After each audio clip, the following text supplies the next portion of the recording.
Welcome to GTM Expertise, Kat. Thanks for taking your time. Nice to be here, man. Excellent. Great. Well, we're going to talk a bit more about the realities of startup life, I think, today. There is plenty to talk about. You've got a very interesting background. You've been an incredibly successful career. We'd love to hear a bit more about you and how you got to where you are today. That'd be really helpful. Sure. Let me give you a quick whistle stop. So I've always worked in marketing, but I started out in consulting and then large corporate. So I was at Nokia and then Microsoft, had a brief stint in Ogilvy Advertising. And I moved to Brazil with Nokia. And as the iPhone came out, that's where I started my career. And people pretty much know how it went for the iPhone and how it went for Nokia. So every year I ended up having to reapply for my job. And I realized if I can't have stability in corporate life, I may as well become an entrepreneur. And so through a serendipitous meeting, I ended up in a startup accelerator in Silicon Valley, where I ended up co-founding a company called Helix Nano that is doing super well today. And really, since then, I have never looked back. I've always worked with startups or in startups. So I'm a two-time startup founder, including one exit. And today, I essentially help startup founders find their quickest path to growth. So I figure out the growth motion, set in place the metrics, the team, the tooling, and so we can figure out how to get essentially the right message to the right customer so they end up being aware of the product and buying it. Brilliant. That's great, Kat. Thanks for the intro. What's really interesting there is you moved into entrepreneurship because it would give you a stable career. What did you feel about that? Like at the time when you made that decision, was it? It sounded a bit more of like a push, but also there must have been some pulls, I guess, from the entrepreneurship side. So what was really pulling you there? I think the rate of innovation was pulling me there. I sort of sounds terrible, but when I was at Nokia and then Microsoft, I sort of thought if I didn't turn up to my job for a couple of weeks, probably no one, wouldn't make a massive difference. And that's not a great thing to feel, right? You want to feel like you're making a big difference, and the company can't really run without you. And so I was really curious to sort of get more stuck in, do more really hands-on work, not only coordinate. And I was really curious about, being closer to the technology. That's brilliant. I certainly find you can make a much bigger impact in startup life and a lot more weight on your shoulders, I guess, maybe than you had in the corporate life. But one of the things I wanted to touch on before we start is into sort of more of the difficulties is around go to market, because we at GTM Expertise have a kind of view. Lots of other people have their view. It means different things to different people. I think we've seen some pretty interesting interpretations, but what does it mean to you, and how has that evolved into what it is today for you? I guess it would have changed over the years as well. Yeah, to me, it basically means figuring out who your customers are and what is the most efficient way to deliver a relevant message that solves a pain point to your customer. That's really what it's about. And how you do that differs at different stages of the company. There's an analogy from Reid Hoffman, who I think equates it to sort of militaries. Like, okay, you have to take the beach, you have to expand inland, and then you have to defend. And I think when people talk about GTM today, they talk about the defense and the sort of extreme tooling, Apollo enrichments, and sort of optimizations for which becomes relevant when you have a larger organization, but it's a completely different discipline when you're trying to figure out who your customers are and how to deliver value. I think that's a really cool analogy there you talked about, because I do see the same thing. I think a lot of the selling, if you like, that we're receiving as people in the industry or in the space for getting marketing technology, and those spaces have evolved. AI is obviously adding a huge angle there. But you're really talking about the defense stage of that startup, and not that kind of early, just you and maybe your co-founder going out, meeting people, talking to customers, potential customers, figuring out your real basics of that startup. And I think that can be simplified in the messaging online at the moment, where it's like, oh, all you need to do is just buy a bunch of tools and you can kind of leave that alone and that's dealt with. And that's just not how it is. That's not what it is. We at GTM Expertise want to kind of peel back a bit of the layers there, because raising money again is glamorized quite a bit. it's made to seem relatively easy, or like there's money's just flowing everywhere. And again, the realities of that, we know, and I'm sure you know, are very different to that. So if you're talking back to the beginning before, because again, no one teaches you how to raise money, I guess. I mean, I certainly wasn't taught that at school or any university exposure. And even then, if you were, I don't think it probably prepares you for the realities of what you had to do. So going back to that, what did you learn through your years and looking back to what you knew before you raised money, and like what does that look like in terms of learnings and differences?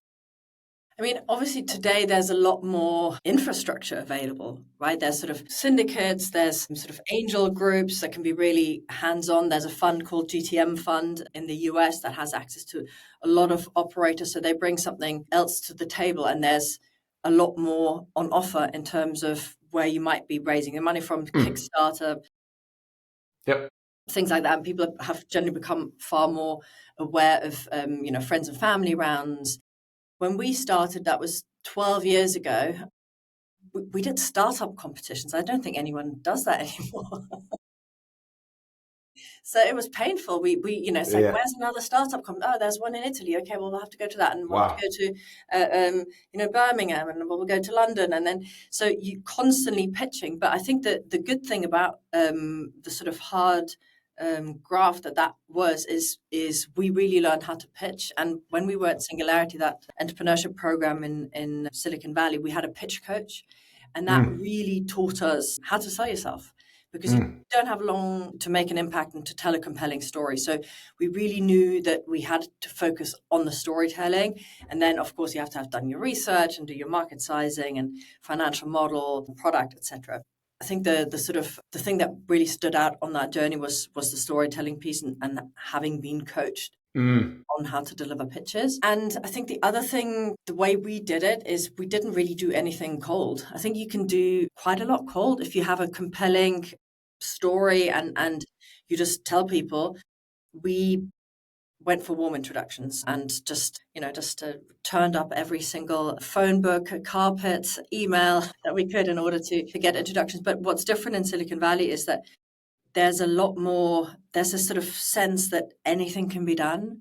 And so Mm. you end up going to these parties and socializing, and, oh, so my friend works at Sequoia. Oh, yeah, you need to talk to so and so who's just exited the whatever company. So there's a lot more of that vibe. And I think in Europe it can feel more isolated. Yeah, I was gonna sort of ask you that. You've travelled and lived in many places and probably experienced different cultures with regards to that. I think that description of Silicon Valley sort of rings true with what we perceive of that, and the difference between getting out and really talking to people versus sitting in your startup room, like developing your product and firing off a bunch of cold emails is night and day, right? And I think perhaps you get a lot more value out of that in Silicon Valley than perhaps in the way that things are done here in Europe. But what do you see the differences in raising money for some, as a founder? If someone's watching this, they're looking to found a company. Maybe maybe in the US, but how does that differ? You mentioned a couple of things there, but is there anything else you describe and characterize? I think in Europe, people are a lot more cynical. They're a lot more risk adverse. It's in the US, it's the cliched thing, and especially now, there's been so much momentum since the new administration's come in, and sort of it feels like a renaissance. So you have to be careful not to be. They call it. There's a new term called vibe Mm. selling, I believe. So Mm. just, I'm just gonna like people are Mm. just gonna go into this thing because it's like the cool new shiny thing. We don't really know what it's gonna look like. That is happening very much so in the US. I think in Europe people are just more conservative. They want to see traction. They want to really know who you are. They want to know your path to profitability, and so you're not going to get as high a valuation most likely in Europe as you might in the US. But that's not necessarily always a bad thing. Taking money is a really sort of big responsibility, isn't it? And I think the idea that you can get money is one part of the conversation, but I guess it's the flip side of that is if you are successful at raising money, what you do with it and how responsible you are with it, and potentially that's the relationship you'll have with those investors. If they're a little bit more risk averse, maybe they're not as engaged and they're really spread betting versus someone in Europe maybe is a bit more targeted. But I can see that. Yeah, that makes sense. Um, Balancing these sort of roles, you've raised a family, you've lived in different countries and cultures. Startup life is not not for the light-hearted or faint-hearted, or any sort of easy gig. How did that influence, all of those other factors? How did that influence the way you went about your business life? Like, how did you balance moving countries and engaging in different cultures and raising a family at the same time as looking at building startups? How did that go for you? I probably didn't balance it at all. Is the honest truth. So I had several different experiences, and they in terms of the intensity of the feeling, they don't really differ that much. So whether you're a founder or whether you're the founding CMO of a fast scaling startup, the pressure is pretty much the same. In the first instance, we had good traction on the first company that we started, and it was sort of the decision time was we'd all been dispersed and pushed the company forward and working remotely for about a year and a half. And then it was clear it had to be in Silicon Valley going forward. And I was expecting a child with my husband, who's an entrepreneur and was living in Brazil. And I just had to say no. It was agonizing, but it was just clear that I had to let it go. And so basically I sent the people that could execute and move across the world on their way. And they've done extremely well with the company, but I just had to bow out. The other times I've done it, I was once pregnant with twins, which was, it was hardcore. There's no other way to describe it, but it's sort of easier in the early stage when you have a tiny children rather than when they're a little bit bigger, because it's like they don't really know you're there or not there. And I didn't really balance it properly. So I would say I went like extremely hard for like 2-3 years. And then I just had to stop because I knew I was CMO at a company and I had to leave. Basically, I had to take a break. I was burnt out. So I think my learning now would be to balance it better. But I didn't have an off button then. Yeah. I mean, but yeah, it's one of those things. I think when you look back, you make the decision with what you've got in front of you, right? And I think the fact that you can show your family that you can go out there and really attain something and put your mind to it and go and achieve something, I think is awesome. I think that's just a great lesson for kids in general, especially when you live in different countries and cultures and you're balancing, a partner is an entrepreneur as well. That's a great thing. I think today we see, for me as well, for my kids and the like, I think we see a lot of schooling around it has been, go get a safe job and whatever. Well, you're a good testament to that. Like that was exactly what pushed you away from.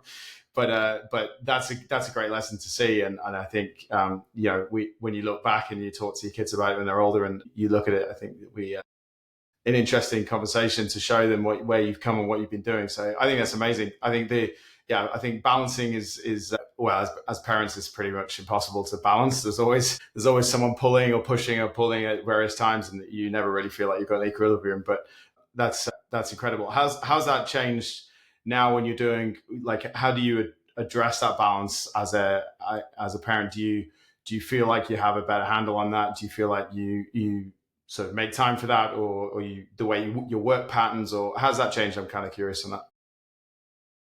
Yeah, it's definitely changed because I kind of had to I was a late starter in the whole startup world. I started when I was 35, when lots of people go like when they're 20 or, so I was kind of late. So I had to go hard for a period of time in order to drive the success. So now I think about it a bit differently. And so what's changed is that I have a lot more context and reference points. So I can be much faster. I read somewhere that somebody said, it now takes me 1 hour to write a slide deck, but it's taken me 20 years for it to take 1 hour, basically, because you know exactly what the things are you should include and not include and how you tell your stories. And yeah, I think it's a bit that, like, you're just super efficient and you have a lot more knowledge to draw on. And yeah, I just try and basically avoid weekend work and when there's something in the evening, you do it, but certainly not every day.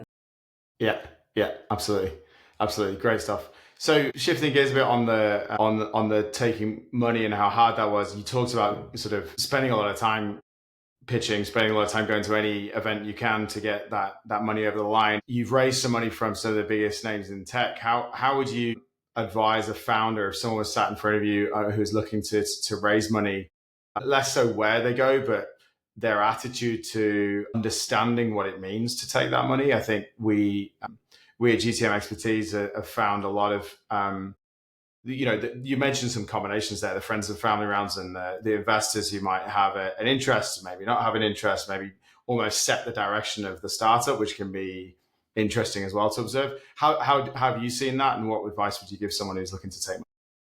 I think you probably need to sort of balance what money is easy to get versus what's going to add the most value to you. It's a bit like raising money is a bit like organizing a party. So if you know that Beyonce is coming to the party, everybody wants to come to the party. I mean, I'm exaggerating, but Yeah, it's yeah. like if you have a sexy VC, a term sheet from them, then the rest is going to be easy. So you need to sort of do the hard ones, the ones that are hard to get, at the same time as managing your downside and the funds that might be a little bit easier. The other thing you have to think about is who's going to really add value? Where do you have gaps? Who's great in who can make introductions? Who can help on hiring? Who can help on sort of back end processes? Which VC fund has a sort of platform team that is going to Mm, really go and like work alongside you. Some say they do, but they don't actually. And so I think it's you want to at the end of the day go with VCs that are going to be on your side even when the mm, going gets mm. tough, because that's really the measure. Yeah, absolutely. We've seen that too, I think, and we've had some people on interviews as well in terms of the obviously the elation of raising money quickly gets surpassed with like, now I've got to be very responsible with it. I've got to shape it, and yeah, potentially that influence. I'm curious to how many times have you had this where it's really the not the money but the investor or investors or groups that have made the difference with your startup? Like how much of an influence is it for the type of organization or the organization themselves versus the money? I mean, the money obviously is required, but I would imagine the success depends greatly on who you take the money from. How have you seen that? I think it's pretty much about the people. Right. That's pretty Right. much because money is vanilla. So Yep. Yep. if you have a team that's in your corner and people who genuinely care, and there's these sort of famous relationships, Doug Leone from Sequoia Capital, that was the partner at with David Veles from Nubank, and they've that's grown into the largest digital bank in the world, and they have this sort of fantastic relationship. I think he made the right choice, and so you've got to be really sure that the people you take the money from are, they're not going to go and stab you in the back later. Right. Right. Right. And how many of those you mentioned things like platform teams and at some VCs they do take they might have a more of a specialty as well in terms of who they focus on, not least vertical, but also the type of business and the type of support it might need and how fast it's going to grow. From a GTM angle, you obviously had a lot of GTM experience coming in. How did you wrestle with the kind of opinions of investors when it comes to GTM and like shaping that strategy? Was that you telling them what you're going to do? Was it a partnership? Was it somewhere in the middle? So I worked really closely when I was in Brazil with Kazek. They have invested in some of the biggest South American unicorns, and they were super helpful. So we essentially validated things with them because they have Mm, obviously so much more breadth of you're on your little sort of vertical looking at with one particular point of view, and they've seen this thing 30, 40, 50 times. So they have a lot more frame of reference. So they really helped in terms of introductions, validating ideas, how to test ideas, how to hire great people, frameworks, so we wouldn't waste a lot of time. So I wouldn't say that they shaped the strategy, but they certainly inputted it and input into it and validated mm, it. mm, Much more so, I also work with LGT Ventures, world's largest family office, and they were much more sort of impact focused and had sort of another lens. So mm, it mm. depends on who's in the room. But Yeah, of course. yeah, if that makes sense. Yeah, it does. Yeah, absolutely. And in those sort of startup journeys that you've had around it, the strategy you formed with them and you partnered with them, what's been the hardest part for you in startup life? Like, I'm keen to hear what maybe what you don't like doing. Maybe that's another angle you could look at it, in terms of maybe it's because you don't like doing it. Maybe it's just not your bag. You prefer other areas. Like, what's the hardest part of startup life for you? I think the hardest part of startup life is probably prioritizing. You may have a vision, but other people might not necessarily share that vision. And even within your own team, they may have a different angle on it. And so you're sort of super convinced on something and you know it to be true. You might even have the data to show that it's Yeah. true, but for some reason you're having a really hard time convincing other people that this is the right way, and sort of, I guess, that wasted energy spent on explaining something over and over again